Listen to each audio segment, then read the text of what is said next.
In the name of the Honourable Dr Ayesha Verrall.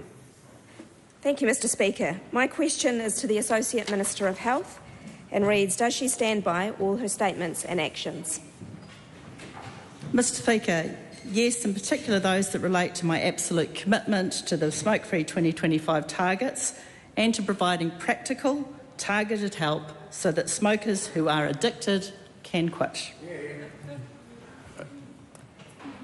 Is it correct that she indicated she wanted advice from the Ministry of Health on a tobacco excise tax freeze in a document she annotated and signed on 20 December?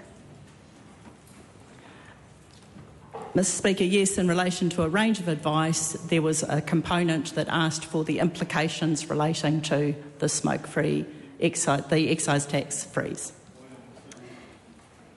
Supplementary, in that case, why did she deny requesting specific advice on an excise tax freeze for cigarettes in an interview with Guy on Espiner?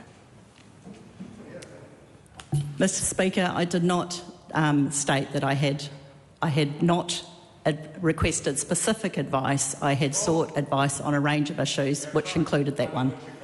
Words matter. Mr Speaker. Words matter. Supplementary, Jamie Arbuckle. Thank you. To the Minister, what do the latest statistics say about the smoking numbers? Mr Speaker, I'm pleased to announce that the latest New Zealand Health Survey figures released in December show that the daily smoking rates amongst adults have more than halved in the last decade, from 573,000 in 2011 to 12 to 284,000 last year. Smoking rates have reduced significantly in the last 2 years. Another 55,000 people stopped smoking in the last year alone. This drop in daily smokers is reflected across all ethnic groups, but significantly drops have seen in Māori and Pacific peoples, where we have seen drops from 37.7% to 17.1% and 22.6% to 6.4% respectively between 2011 to 12 and 2022 to 23. This supports the reason for continuing on the trajectory that we're on. Mr Speaker, supplementary, is she seriously saying that she requested advice on the tobacco excise tax freeze, but because the document canvassed other matters, she was being truthful when she denied having sought the advice to the media? I was being truthful at the time, Mr Speaker, in relation to that statement. Being offered something and asking for something are two separate matters.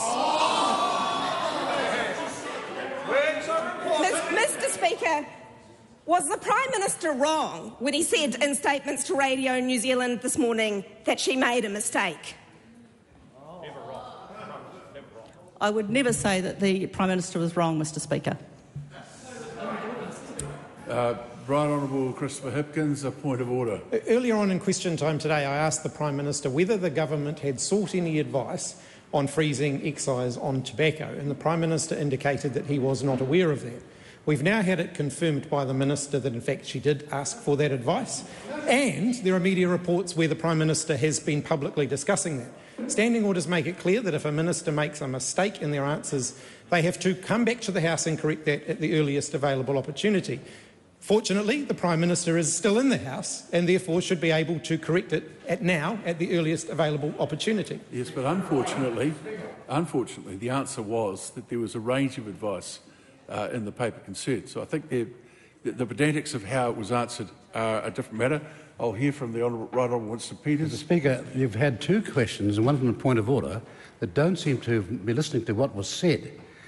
If you request advice and get other than that advice, an extra advice, it does not mean that you requested the second lot of advice that you didn't seek in the first place. It's not complicated, and words do matter in this Parliament, and surely they do matter to the media who have so badly reported this matter in the first place.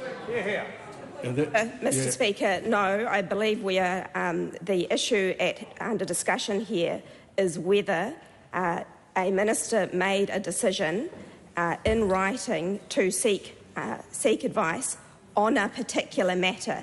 It is not a matter of receiving, as the Deputy Prime Minister has suggested, unsolicited advice. I make the suggestion that people consider the Hansard of all of this and then make any position they want to take to the Speaker in the usual manner.